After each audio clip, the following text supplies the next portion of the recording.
Meet the team from the University of South Florida.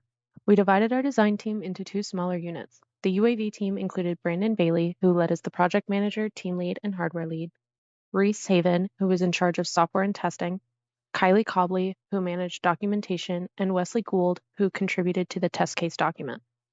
The UGV team included Spencer Fritz, who served as the team lead, hardware lead, and testing lead, Thorder Bjornson, who oversaw software development, Eric Delgado, who supported testing, and James Harris, who led documentation.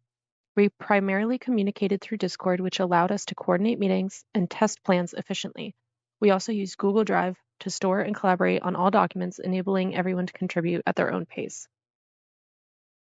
For this competition, we built two autonomous vehicles, a quadcopter UAV and a rover UGV. The drones are designed to work together in areas that are difficult for ground crews to access. We programmed the UAV to take off autonomously, scan the field for the correct Aruco marker, communicate its location to the UGV, and land safely.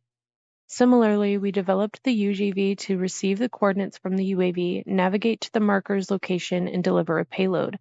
Both vehicles are expected to complete their tasks within a strict 10-minute time limit.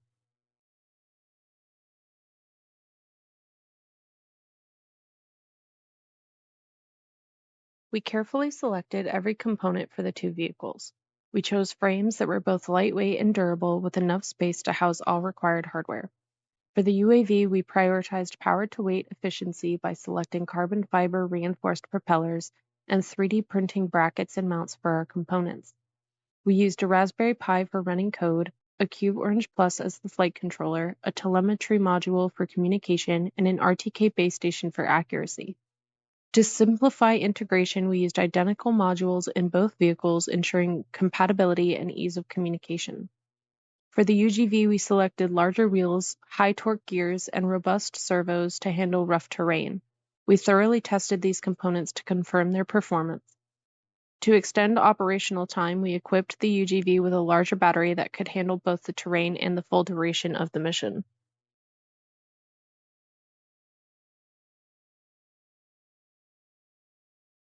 For both of the vehicles, we coded everything in Python and ran them on the latest PyOS. We then configured and set up our components using Mission Planner, which is used to set drone speed, PID tuning values, the geofence, and obtain RTK GPS correction data. The Pi communicates with our flight controller via a wired telemetry connection using Mavlink. To control the drone through the Pi, we used DroneKit, which is a Python repository made for the ArduPilot firmware. We chose ArduPilot since it was open source and was the most beginner-friendly with the most documentation. To find the center on the Aruco markers, we are using a camera enabled with Python's OpenCV repository. That combined with Mavlink commands sent from the Pi or DroneKit, the drone can identify and center itself over the markers. To send the Aruco location between the drones, we decided to set up the connection between the Pis using telemetry to send Mavlink messages of the UAV's current latitude and longitude while it is centered on the Aruco marker. For our design, we chose heavy-duty motors and servos capable of accommodating varying loads and weights with the potential to also drive faster, especially on rougher terrain. Our frame design emphasized durability and withstood extensive field testing. The UGV's delivery mechanism was designed to accommodate multiple payload sizes and weights, supporting up to 40 pounds.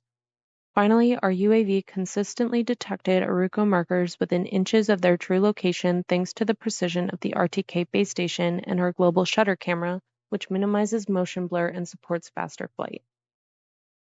We encountered several challenges throughout this project, the first being that the metal payload case initially caused interference with our IMU sensors. To solve this, we 3D printed an extended bracket that moved the mounted sensors away from the payload and in front of the UGV. We also noticed that the UAV often lost sight of the marker before fully centering. To mitigate this, we implemented a velocity cancellation command that stops the UAV's movement as soon as it identifies the marker. For redundancy purposes, we also ensured that the UAV logs and travels to several GPS coordinates that were known to have the marker in frame, giving it more opportunities to recenter and confirm the location. Additionally, the UGV would sometimes tip over during fast or sharp turns due to its high center of gravity.